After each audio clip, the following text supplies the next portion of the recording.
Une partie de cette intervention consiste à vraiment rentrer dans la pratique, la dimension très pratique. Comme vous l'avez compris, on se répartit les rôles. Daniel est intervenu pour la présentation plus académique, plus scientifique. En ce qui me concerne, moi je suis plutôt du côté entreprise et mise en œuvre de ces méthodologies, puisque je suis en charge de la formation continue au sein du groupe Subdoco La Rochelle, que j'ai rejoint il y a 3 ans, après avoir passé 20 ans de l'autre côté, c'est-à-dire côté entreprise, en tant que responsable, directeur général salarié pour des groupes anglo-saxons dans leurs filiales françaises, et puis aussi une expérience d'entrepreneuriat, puisque travaillant pour les autres, je me suis dit à un moment donné, pourquoi tu ne le fais pas pour toi? Et donc j'ai racheté, géré une entreprise pendant 7 ans, que j'ai ensuite revendue. Voilà, donc ma vraie expertise à moi, elle est du côté entreprise, côté mise en œuvre, management, pilotage d'équipe. Donc je vais essayer de synthétiser ce qui a été présenté par Daniel pour qu'on ait des repères très précis et qu'on puisse derrière faire un exercice tous ensemble, si cela vous convient. Alors, petit rappel d'abord sur la façon dont la méthode fonctionne. On utilise la ressource Action Learning, la méthode Action Learning, lorsqu'on a un certain nombre de composantes qui sont réunies. C'est-à-dire que cette méthode n'a de sens que si effectivement on a d'abord, Daniel l'a bien présenté, un problème. Alors j'ai mis un problème pour simplifier un peu, parce que souvent dans les entreprises, c'est comme ça qu'on pose des choses. J'ai un problème, je voudrais le résoudre. Ça peut être aussi un sujet. J'envisage d'organiser une conférence le 12 mai à laquelle je souhaite faire participer le plus grand nombre de participants. Voilà, ce n'est pas un problème, c'est un sujet. Je pose ça et ça peut se traiter en Action Learning. Juste pour illustrer un peu les différents sujets que nous avons été amenés, Daniel et moi-même, à animer en mode Action Learning. Quelques exemples. Nous avons travaillé avec la Chambre de commerce de La Rochelle sur l'organisation d'un salon de l'entrepreneuriat. Voilà, typiquement, que peut-on faire de neuf? Ce salon existe depuis 3 ans, on a envie de le dynamiser, de le moderniser. Comment peut-on changer tout ça? On a travaillé en Action Learning avec la direction de la Chambre de commerce sur 3 séances ou 4 séances pour faire émerger des idées nouvelles. Autre exemple, Fleury Michon, que peut-être vous connaissez, fabricant reconnu de jambon, etc., plats cuisinés. Fleury Michon voulait déployer la norme ISO 26000 au sein de son organisation. Il y a un peu plus de 2000 collaborateurs chez Fleury Michon. On a travaillé en mode Action Learning en réunissant à la fois le président, mais aussi des ouvriers qui étaient à la chaîne et qui découpaient les jambons. Et donc on a mixé, pour assurer cette diversité, on a mixé des groupes avec le président et puis des opérationnels de production. Donc deuxième exemple. Troisième exemple, et puis j'en arrêterai là. Troisième exemple, Intermutuelle Assistance, qui est le premier assisteur européen de toutes les mutuelles. Donc vous connaissez sans doute Mondial Assistance, Europe Assistance, qui sont un peu plus visibles. Intermutuelle Assistance fait le même travail, sauf qu'eux travaillent en marque blanche, donc ils n'apparaissent pas auprès du grand public. Et on a travaillé avec Intermutuelle Assistance sur la réorganisation de leur plateau d'assistance. Puisque leur boulot, c'est quand vous êtes en panne, vous appelez et vous tombez sur des plateaux d'assistance qui vous aident. Donc on a travaillé sur la réorganisation des plateaux d'assistance pour garantir à la fois la motivation des équipes qui sont là et qui passent leur journée à répondre au téléphone à des gens qui ont des problèmes. Donc garder la motivation, ce n'est pas toujours simple. Et pourtant, c'est essentiel pour la qualité de la réponse qu'ils fournissent. Voilà quelques exemples. Donc on est bien dans des domaines d'application qui sont extrêmement pratiques. On traite des sujets d'entreprise et on les traite avec un objectif qui est de sortir avec un plan d'action. L'Action Learning ne sert, pour simplifier, qu'à ça. C'est-à-dire, j'utilise l'Action Learning quand j'ai un problème, un sujet, et que je souhaite concevoir un plan d'action qui me permettra donc de traiter le sujet. Parmi les autres composantes, une équipe, 5 à 8 personnes. Alors, on va me dire que c'est des groupes un peu restreints. Oui, mais on constate aussi que sur le temps qui est normé de 90 minutes, si on veut donner à chacun la possibilité de jouer sur cet exercice de questions-réponses, etc., au-delà de 8, ça devient compliqué à gérer. Les temps de parole sont trop contraints et puis la diversité peut devenir un facteur de dispersion. Donc 5 à 8, c'est effectivement l'effectif qui apparaît comme étant idéal pour la productivité de ce type d'opération. Un processus de réflexion collective en 4 phases. Je vais revenir sur les 4 phases. J'ai déjà un peu abordé le sujet en répondant tout à l'heure à vos remarques, en réagissant à vos remarques. Oui, il va y avoir une progression qui va être imposée au groupe, de telle sorte qu'on ne parte pas dans tous les sens à n'importe quel moment, que lorsqu'on a déjà avancé dans le processus, on ne fasse pas machine arrière en remettant tout en cause. Donc on va essayer d'apporter un peu de progressivité au processus. Des apprentissages, 5e composante. Nous n'aurons pas le temps, là, dans les ateliers que nous allons faire, de travailler cette dimension. Mais l'Action Learning a 2 objectifs très clairs. Résoudre des problèmes, sortir des plans d'action, mais aussi favoriser les apprentissages et la progression individuelle et collective. Dans une session d'Action Learning classique, on démarrera toujours par un questionnement aux participants quelle est la compétence, quel est le point, quelle est la qualité que tu aimerais travailler pendant cette session. Hein? On va essayer de mobiliser l'attention des individus pendant le processus de réflexion collective, aussi sur des points de progression individuels. Alors, quel type de compétences peut-on souhaiter améliorer? Ma capacité à poser des questions pertinentes, ma capacité à rester dans une écoute active, ma capacité à être force de proposition. Donc, chacun peut avoir un intérêt particulier qu'il souhaite travailler pendant la session. Et à la fois le coach et le groupe et l'individu seront responsables d'une posture de veille pendant la session pour à la fin être capable de faire un débriefing sur en quoi ai-je travaillé ma capacité à poser des questions, à titre personnel, qu'est-ce que je pense avoir fait dans cette logique-là. Mais le groupe donnera aussi son avis et le coach sera aussi un accélérateur des apprentissages. Je reviendrai un petit peu plus en détail ensuite. Voilà. Et le coach que je viens de citer, c'est évidemment un élément de différenciation par rapport au co-développement, par exemple. Dans l'action learning, systématiquement, on a quelqu'un qui se met dans la posture de coach, de facilitateur. C'est donc quelqu'un qui maîtrise la méthode, qui est formé, certifié à la méthode, c'est mieux.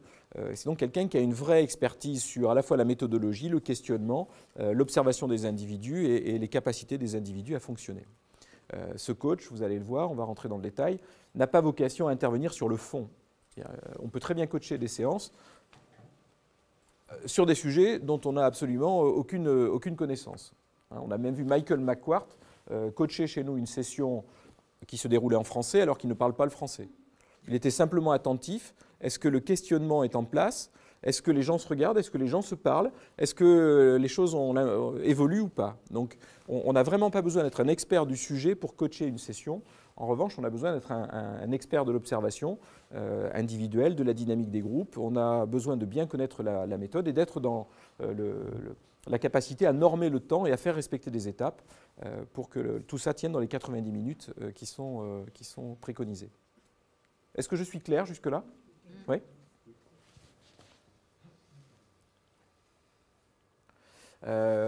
6 composantes, 2 règles fondamentales. C'est simple à mémoriser. Première règle dans un atelier en mode action learning, je ne peux rien affirmer si ce n'est en réponse à une question. C'est-à-dire, je ne peux pas prendre la parole, comme on le fait tous dans les réunions auxquelles on participe. Moi, je crois qu'on devrait faire ça, je pense qu'on devrait faire ça, mais a-t-on pensé à ceci, etc., etc. Donc, toutes ces affirmations qui dégringolent dans les réunions classiques que l'on a l'habitude de voir et qui font que, évidemment, comme j'ai affirmé quelque chose, il y en a bien un à côté qui a une idée plus intelligente que la mienne et qui donc va affirmer le contraire ou quelque chose d'autre. Toutes ces affirmations qui s'enchaînent et qui finalement font consommer énormément de temps et mettent les individus souvent dans des positions de, j'allais dire conflit, c'est un peu fort, mais en tout cas d'opposition ou de rivalité ou de challenge. Il y a dit un truc, il faut que je dise un truc plus intelligent, etc., etc. Et puis on est aussi dans des logiques, quand on est dans l'affirmation, sur des logiques souvent qui sont des logiques de territoire. C'est-à-dire j'affirme ce qui appartient à mon territoire, à mes croyances. Et évidemment, ça peut très bien heurter la croyance ou le territoire d'un autre. Donc en mode action learning, personne ne peut rien affirmer si ce n'est en réponse à une question. Et évidemment, on souhaite que les affirmations soient toujours, pour être dans l'efficacité du temps, plutôt synthétiques, plutôt très claires, plutôt factuelles, plutôt, voilà. On n'est pas dans la philosophie, on n'est pas en train de réfléchir sur des sujets extrêmement élevés, on est dans la pratique, on est dans la résolution de problèmes, et donc affirmation en réponse à une question. Et le coach interviendra, il est de la responsabilité du coach d'intervenir sur cette règle fondamentale. Donc si le coach constate que des gens affirment trop régulièrement, le coach va intervenir en disant « Quelqu'un peut-il nous rappeler les 2 règles fondamentales de la méthode ?» Le coach n'interviendra jamais en disant « Bon, machin, s'il te plaît, tu te tais. » Non, le coach n'est pas dans cette logique. Le coach est dans une logique de co-apprentissage, d'apprentissage collectif. Et donc le coach va, par du questionnement, intervenir systématiquement pour rappeler les règles. D'accord ? Deuxième règle fondamentale, le coach peut intervenir à tout moment, c'est ce que j'étais en train de dire. Le coach est là pour être un accélérateur des apprentissages, pour faire en sorte que la dynamique collective fonctionne et que la production soit au rendez-vous des 90 minutes. Donc le coach reste extérieur au sujet, en revanche, extrêmement présent sur la dynamique collective. Le coach va très régulièrement solliciter le groupe sur la perception qu'il a de la façon dont le chemin progresse, la réflexion avance. Hein. Le coach va solliciter le groupe systématiquement, quoi qu'il arrive.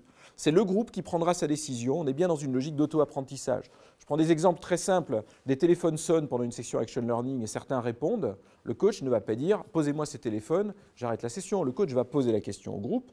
Je constate que des téléphones sont utilisés pendant cette session. Que compte le groupe faire avec ce point-là? Est-ce que c'est un parasite pour le groupe ou pas? Si le groupe dit « non, on sait bosser très bien avec ça et ça nous convient qu'on fonctionne comme ça », le coach n'interviendra pas. En revanche, probablement, il reviendra un peu plus tard par son questionnement sur les risques de dispersion que peut générer ce type de départ intempestif de quelqu'un qui répond au téléphone, etc. etc. Hein. Et encore une fois, nous, on a vécu ça pendant la formation. Quand on est formé à ce type de coaching en Action Learning, on a tout un tas de simulations d'événements pour voir comment le coach gère les événements en renvoyant au groupe la responsabilité de décider ce qu'il est bon de faire pour lui et pour produire dans les 90 minutes ce qui a été prévu. Donc, rôle du coach extrêmement important. Le coach est en vigilance permanente sur à la fois les individus, le questionnement, les jeux qui se positionnent dans le groupe. Le coach est véritablement en veille permanente sur la capacité du groupe à fonctionner, à atteindre son objectif et à réaliser les apprentissages attendus. Les 4 phases, et ensuite on va pouvoir basculer sur la partie exercice, les 4 phases d'une session classique. Évidemment, la première consiste à poser le sujet.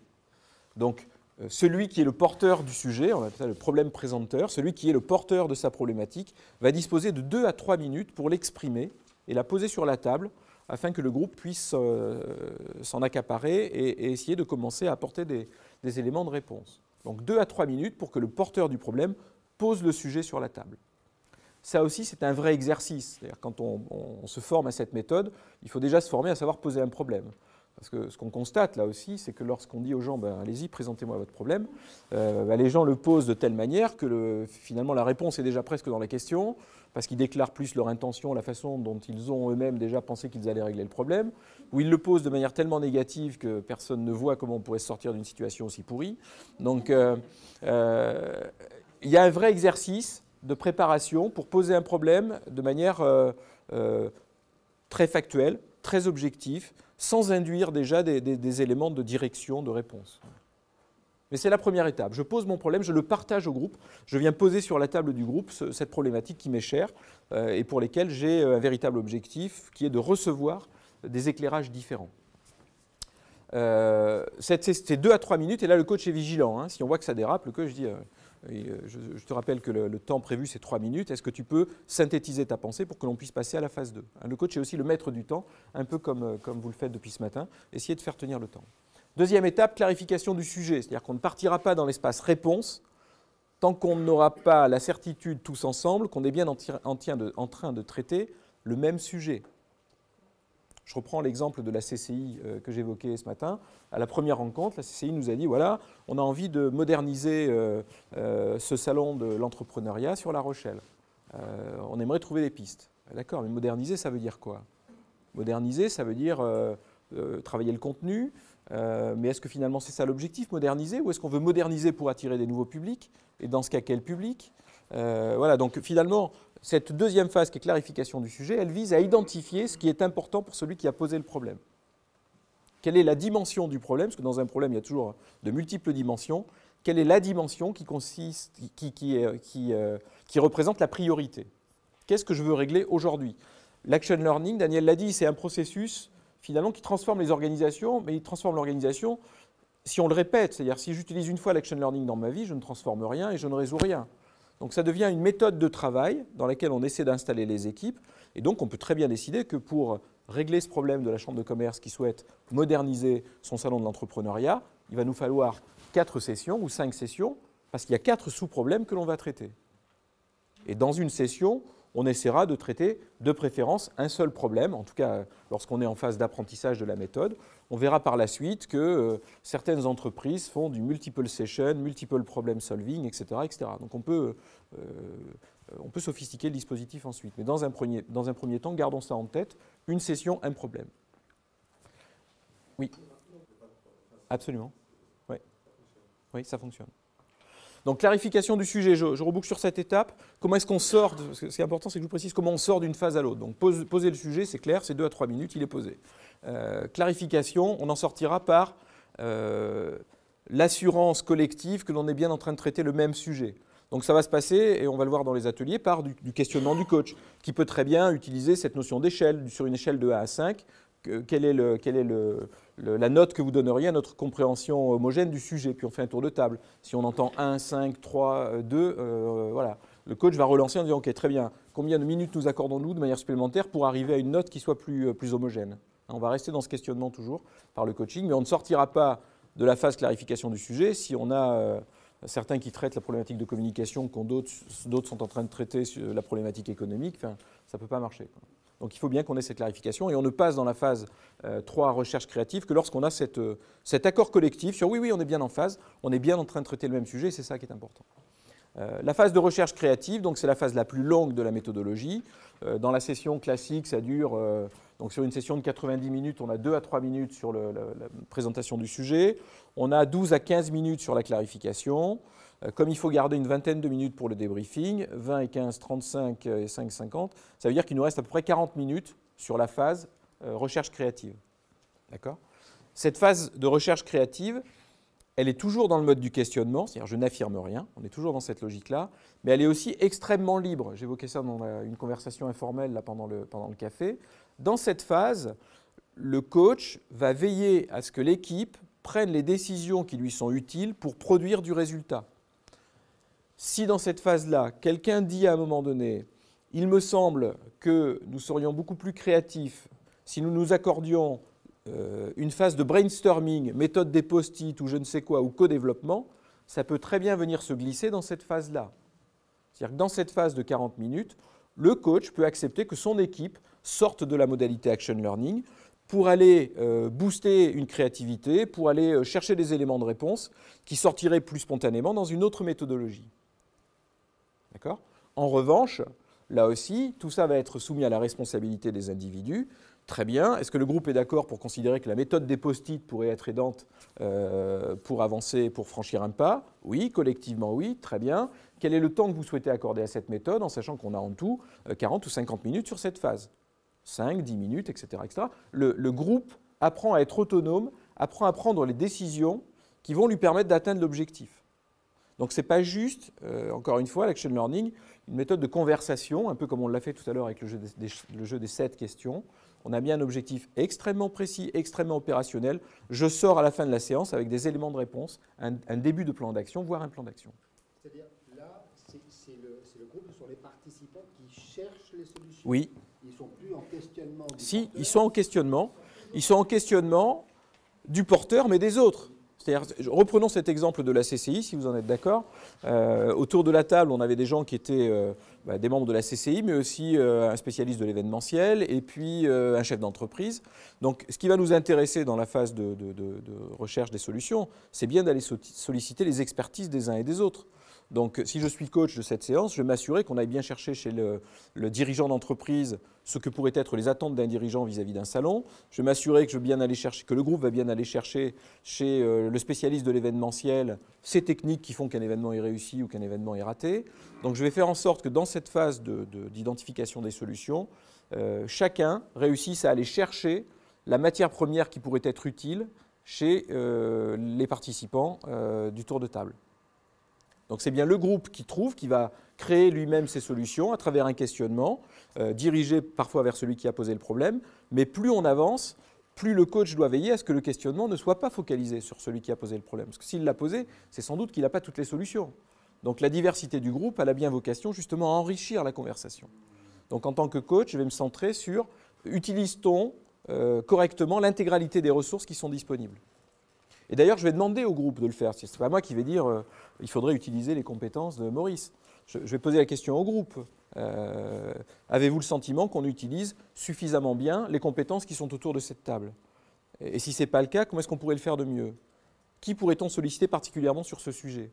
Donc le coach, encore une fois, est un aiguillon de la créativité et de la collaboration au sein du groupe. Alors, je pense que vous allez le vivre dans la simulation qu'on va faire ensemble, c'est-à-dire les premières fois où on pratique ça, on est un peu paumé. C'est-à-dire qu'entre la nécessité de raisonner en question, la réflexion permanente sur à qui je pourrais poser la question qui ferait avancer le schmilblick, etc., etc., les premières séances, on est un peu, on est un peu confus, on est un peu perdu. Et c'est vrai qu'il faut un peu d'entraînement pour réussir à vraiment rentrer dans cette logique. L'expérience, encore une fois, que je recite de la CCI, parce qu'elle a été vraiment marquante, en tout cas pour nous, puisque c'était nos débuts de coaching. Première séance, on ne l'aurait pas fait, c'était presque pareil. Ça n'a pas produit de choses, on a tourné un peu en rond, les gens hésitaient à se poser des questions, et on avait beau stimuler, on sentait bien que les gens bloquaient sur cette difficulté de questionner. C'est-à-dire les gens avaient envie spontanément de dire des choses, mais comme on les contraignait à la question, oui, c'était un petit peu plus compliqué. Donc le constat qu'on fait, c'est qu'effectivement, les gens qui sont efficaces et à l'aise dans la méthode sont des gens qui sont vraiment préparés au questionnement, qui ont bien compris l'utilité, la force du questionnement. C'est pour ça que Daniel a insisté fortement ce matin sur le sujet. La clé est là. C'est-à-dire si je suis